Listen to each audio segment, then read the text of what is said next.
एका परिसरामध्ये राहणारी एक विधवा महिला होती आणि त्या महिलेला एक मोठा मुलगा सुद्धा होता आणि त्या मुलासोबत काही मित्र सुद्धा होते। अशा पद्धतीनं आता मुलाचे मित्र काय आणि तिच्या मुलगा काय हे सगळे सारखे असतात।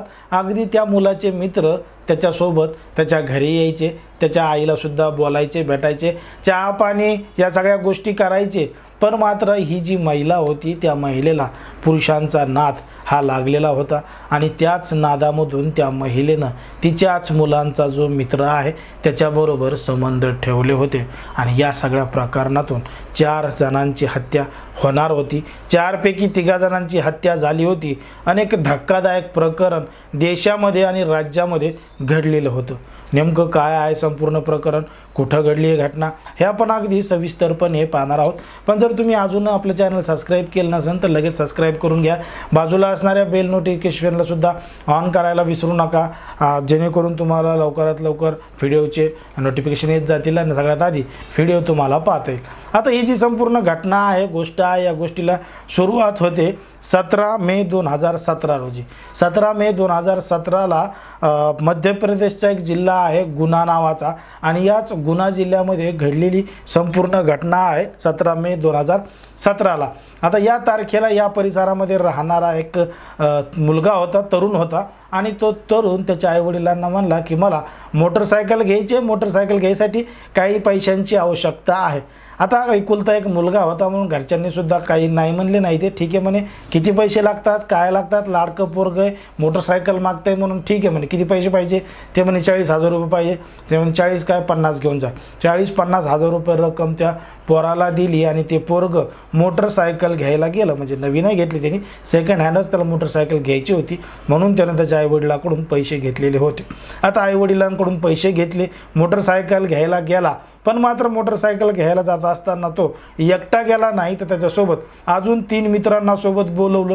कारण की एखादी वस्तू जर घ्यायची आहे तर मग कोणी ना कोणतरी सोबत पाहिजे, ती एक वेगळीच मजा असते। म्हणून तो त्याच्या आणखी 3 मित्रांना घेऊन मोटरसायकल आणण्यासाठी निघाला। आता त्याचं जे नाव आहे त्याचं नाव होतं हेमंत, त्याचा जो मित्र आहे त्याचं नाव होतं हनी, तिसरा जो मित्र होता त्याचं नाव होतं लोकेश, तर चौथा जो मित्र होता त्याचं नाव होतं ऋतिक।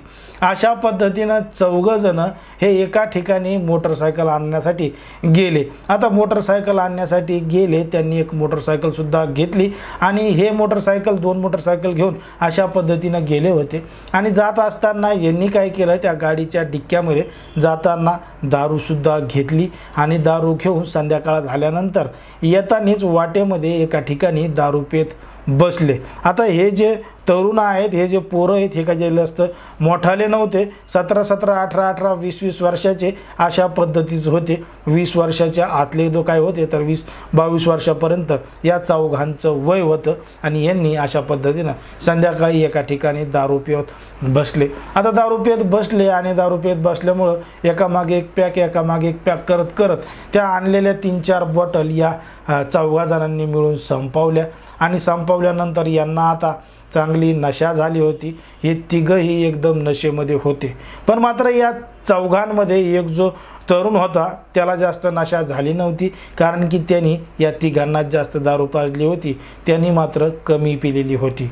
आता दारू कमी पिलेली असतानाच त्यांनी दारूची बॉटल त्या ठिकाणी एका जणाच्या डोक्यात घातली आणि ती बॉटल फुटली। आता ती बॉटल त्यांनी त्याच्या डोक्यात मारून फोडली आणि त्याच बॉटलनं त्याच्या गळ्यावर वार केला आणि तो मूल तरुण त्या ठिकाणीच ठार झाला आणि ठार होणारा तरुण जो होता त्याचं नाव आहे हेमंत, ज्यानं घरून पैसे घेतले होते गाडी आणण्यासाठी। आता त्याला त्या ठिकाणी ठार केलं आणि या तिघांनी मिळून त्याला अजून एवढं वार केले त्याच्यावर की त्याचा जोपर्यंत जीव जात नाही तोपर्यंत त्यांनी त्याला सोडलंच नाही।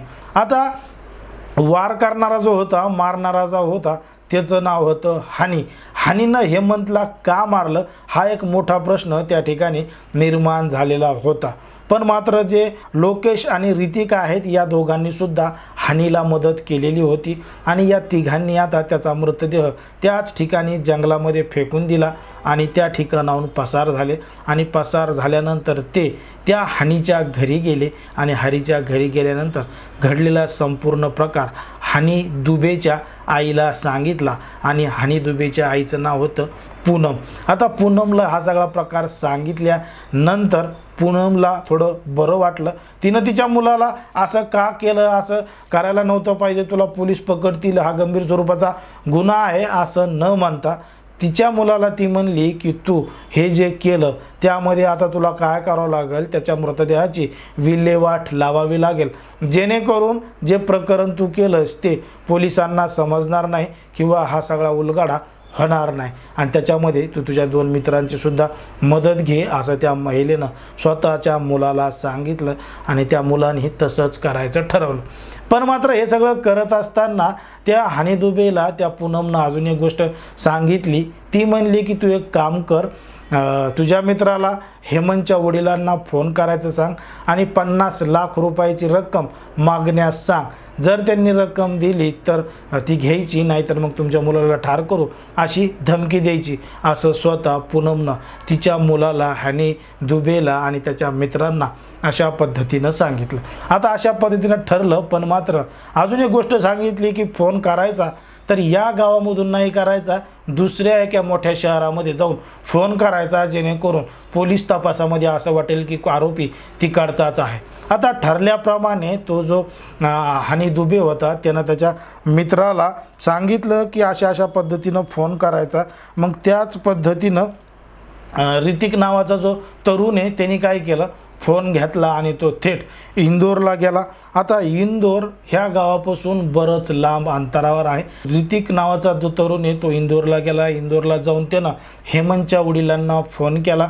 फोन केल्यानंतर 50 लाख रुपयाची रक्कमसुद्धा सांगितली आणि रक्कम नाही दिली तर तुमच्या मुलाला ठार करू अशी धमकीसुद्धा दिली.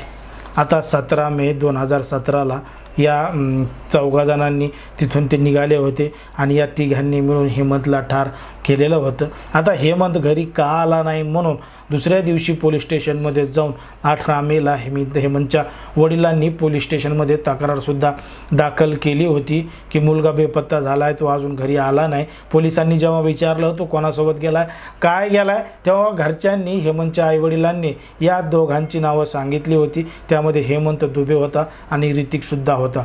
जेव्हा पोलीस यांच्या घरी पोहोचले तेव्हा आम्हाला काय माहीत नाही तो आमच्याकडे आला होता अशी उडवाउडवीची उत्तरं देऊन टाळाटाळ केली. पोलिसांनी सुद्धा अधिक तपास केला नाही. ठीक आहे, आला असेल गेला असेल म्हणून त्यांची चौकशी घरच्या घरीच केली आणि त्यांना सोडून दिलेलं होतं. पण मात्र इकडे यांच्या डोक्यामध्ये एक वेगळाच प्लॅन शिजत होता. मग ऋतिकनं 2-4 दिवसानंतर तिकडं इंदोरला जाऊन हेमंतच्या वडिलांना खंडणीसाठी फोन केला, पैसे मागितले.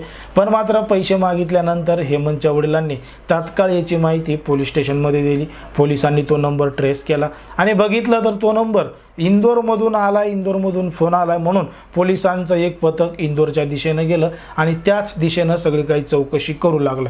पण मात्र फोन कॉल झाल्यानंतर त्यानं मोबाईल बंद करून टाकला आणि तो पुन्हा एकदा ऋतिक हनी दुबेच्या संपर्कात आला आणि त्या लोकेशच्या संपर्कात आला. हे 3 जण मिळून पुढची प्लॅनिंग करू लागले. आता पुढची प्लॅनिंग करत असतानाच त्यामध्ये ऋतिक जो आहे तो हेमंतला म्हणला की मी फोन केलाय आणि 50 लाख रुपयाची जी रक्कम आहे ती तुम्हाला जेव्हा मिळेल तेव्हा मिळेल, मला काय माहीत नाही, पण त्यापैकी 20 लाख रुपये मला आताच्या आत्ता द्या आणि बाकी तुम्हाला काय करायचं तर करा, मी याच्यामध्ये काही येणार नाही, काय नाही, मला काही संबंध नाही, तुम्ही रिकामेच काही कामं करायला.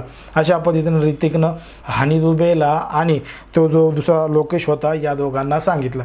आता या दोघांना सांगितल्यानंतर त्यांनी काय केलं, पुन्हा आपण ठीक आहे याच्यावर तोडगा काढू, पैशाचा बंदोबस्त करू असं म्हणून हे 3 जण दूर एका ठिकाणी ठरल्याप्रमाणे जंगलामध्ये दारू प्यायला गेले आणि दारू प्यायला गेल्यानंतर पुन्हा हनी दुबेनं आणि त्या लोकेशनं जास्त दारू या ऋतिकला पाजली आणि दारू पाजून पुन्हा ज्या पद्धतीनं हेमंतला मारलं होतं त्याच पद्धतीनं यालासुद्धा ऋतिकलासुद्धा मारलं. डोक्यामध्ये बॉटल फुटली, बाटलीने त्याचा गळा चिरला आणि त्याला ठार केलं आणि त्या ठिकाणी पेट्रोल टाकून त्याचा मृतदेह पेटून दिला, जाळून दिला आणि ज्या पद्धतीनं त्याला मारलं होतं अगदी याच पद्धतीनं यालासुद्धा मारलं आणि इथूनसुद्धा हे 2 जण फरार झाले. आता फरार झाले, आपापल्या घरी राहू लागले. तिकडं मात्र पोलीस हेमंत गायब झाला, बेपत्ता झाला याच्या खुनाचा तपास करत होते. जेव्हा त्यांनी कॉन्टॅक्ट नंबर मिळवला, त्याचं लोकेशन ट्रेस केलं, हे फोन कोणाचा आहे काय आहे सगळ्या गोष्टी तपासल्या आणि जेव्हा ऋतिकच्या घरी पोहोचले तेव्हा त्यांना समजलं की ऋतिकसुद्धा गायब आहे आणि ऋतिकचा सुद्धा मर्डर झाला आहे आणि ऋतिकला सुद्धा कोणीतरी ठार केलं. आता हे सगळं बघून पोलिसांना सुद्धा एक मोठा धक्का बसला होता की हेमंतचा पहिले मृत्यू झाला, त्याच्यानंतरचा जो मित्र होता ऋतिक त्याचासुद्धा मृत्यू झाला, त्याचासुद्धा खून झाला. नेमकं हे सगळं खून कोण करतंय, काय करतंय, यांच्या संपर्कामध्ये कोण आहे, हे सगळं पोलीस तपासून पाहत होते. आणि हे सगळं तपासून पाहत असतानाच इकडं आता राहिले होते तो हनी दुबे आणि लोकेश. हे दोघं जण आता सोबत राहिले होते आणि या गोष्टींची माहिती फक्त लोकेशला आणि हे हनी दुबेला माहीत होती. मग आता हे दोघं सोबत राहू लागले, घाबरू लागले, पैसे कधी येतात काय येतात याची वाट पाहू लागले. पण मात्र आता या दोघं सोबत राहत असतानाच हनी दुबेच्या डोक्यामध्ये पुन्हा एक आयडिया आली, पुन्हा त्याला एक बुद्धी सुचली की आता आपण आतापर्यंत दोघा जणांना ठार केलं आहे आणि या घटनेची माहिती जर लोकेशनं पोलिसांना सांगितली किंवा कोणाला सांगितली तर आता त्याचं काही खरं राहिलं नाही, त्याला नक्की जेल होईल. म्हणून त्यानं काय केलं, आता लोकेशला सुद्धा दारू प्यायला एका तिसऱ्या ठिकाणी नेलं आणि अजून एका मित्राला त्या ठिकाणी बोलवलं. संस्कार नावाचा तो मुलगा होता, त्याला त्या ठिकाणी बोलवलं, दारू प्यायला नेलं आणि पटरीच्या कडेला पुलाखाली हे तिघंजणं तिथं दारू पेत बसले. आणि दारू पिल्यानंतर ज्या पद्धतीनं हेमंतला ऋतिकला हनीनं मारलं होतं त्याच पद्धतीनं त्यानं लोकेशला सुद्धा ठार केलं. आणि दारू पाजून ठार केल्यानंतर त्याच्या अंगावर पेट्रोल टाकून त्या ठिकाणी त्याला जाळून टाकण्यात आलं. त्याला त्या ठिकाणी ठार करून त्या ठिकाणाहून ते पसार झाले. पण मात्र जेव्हा लोकेशला हनीनं मारलं होतं तेव्हा त्या ठिकाणी बाथरूमसाठी आलेला एक माणूस पटरीच्या कडेला बसला होता आणि त्यानं संपूर्ण ही घटना त्याच्या डोळ्यानं पाहिली होती. आता ही सगळी घटना पाहून त्याला एक मोठा धक्का बसला. आरडाओरड न करता त्यानं तात्काळ याची माहिती जवळच्या पोलीस स्टेशनमध्ये दिली. पोलीस घटनास्थळी आले, ते जे मृतदेह आहे लोकेशचा ताब्यात घेतला आणि मग इथून संपूर्ण खुनाचा उलगडा झाला. उलगडा झाल्यानंतर पोलिसांनी तात्काळ जो आरोपी आहे, मुख्य आरोपी हनी दुबे नावाचा तरुण, त्याला पोलिसांनी ताब्यात घेतलं. आणि ह्या सगळे 3 खून का केले असं विचारलं तेव्हा त्यानं सुरुवातीला उडवाउडवीची उत्तरं द्यायला सुरुवात केली. पण मात्र जेव्हा पोलिसांच्या पद्धतीनं विचारलं तेव्हा हनी दुबेनं घडलेला संपूर्ण प्रकार सांगितला.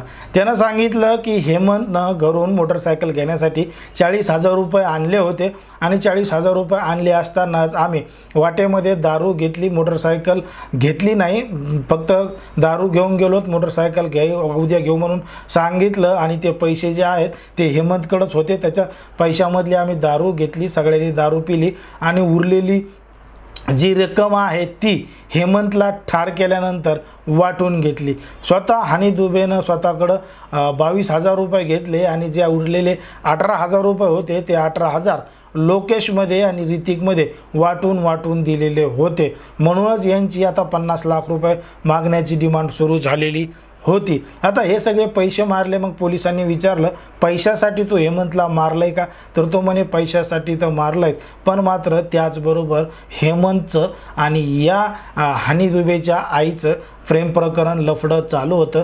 कारण की त्यानं त्याच्या आईबरोबर हेमंतला नको त्या अवस्थेमध्ये नको ते कृत्य करताना बघितलं होतं आणि त्याचीच खटक याला बसली होती. म्हणून यानं त्याला ठार करायचं ठरवलं. आणि कुठंतरी हेमंतसुद्धा त्याच्या आईबरोबरच्या गोष्टी घडल्या होत्या त्या इतर कोणाला सांगू लागला, म्हणून त्याच्या आईनं सुद्धा त्याला त्यामध्ये मदत केलेली होती असं त्या ठिकाणी या गोष्टीमधून दुबेनं सांगितलं होतं. आता पोलिसांनी दुबेला ताब्यात घेतलं. त्याची जी आई पूनम आहे तिला सुद्धा ताब्यात घेतलं. त्यांच्यावर कडाकातली कडक कारवाई करून त्यांना अटक केली. न्यायालयामध्ये हजर करण्यात आलं. न्यायालयाने त्यांना कोठडीसुद्धा सुनावली होती आणि सुनावल्यानंतर नोव्हेंबर 2022 मध्ये पूनमला जन्मठेप झाली होती. कारण की तीच यामध्ये मुख्य सूत्रधार होती. तिच्याच आदेशानुसार तिच्या मुलानं हनी दुबेनं हे सगळ्या गोष्टी केल्या होत्या, म्हणून पूनमला जन्मठेप झालेली होती. आणि नंतर ऑगस्ट 2023ला त्या हानीदुबेला सुद्धा जन्मठेप झाली आणि त्याच्यामध्ये त्यांनी अजून एक शेवटचा खून करत असताना सहकारी मुलगा घेतला होता संस्कार नावाचा, त्याला सुद्धा त्यामध्ये सह आरोपी म्हणून जन्मठेपेची शिक्षा माननीय न्यायालयानं सुनावलेली आहे। आणि या सगळ्या गोष्टीमध्ये जेव्हा न्यायालयामध्ये कोर्टामध्ये नेत असताना त्या पूनमला विचारलं की हा सगळा प्रकार काय, तेव्हा त्या पूनमनं घडलेला संपूर्ण प्रकार सांगितलेला होता आणि अशा पद्धतीनं त्या आईला आणि तिच्या मुलाला आणि तिच्या मुलाच्या मित्राला जन्मठेपेची शिक्षा झालेली होती। समाजामध्ये, देशामध्ये, राज्यामध्ये कशा पद्धतीनं गुन्हेगारीचं प्रमाण वाढत चाललं आहे, कोण कशा पद्धतीनं काय करेल काय नाही करेल हे आजकालच्या जमान्यात सांगता येत नाही। आता या ज्या घडलेल्या घटना आहेत, गोष्टी आहेत, या विविध TV चॅनलवर, प्रसार माध्यमांमध्ये, वर्तमानपत्रामध्ये आलेल्या आहेत, त्याच्या आधारे आम्ही तुम्हाला या गोष्टी सांगत असतो। या संपूर्ण प्रकरणाबाबत तुम्हाला काय वाटतं हे अगदी स्पष्टपणे कमेंटमध्ये सांगा आणि अशाच पद्धतीचे नवनवीन व्हिडिओ पाहण्यासाठी आपल्या चॅनलला लगेच सबस्क्राईब करून घ्या।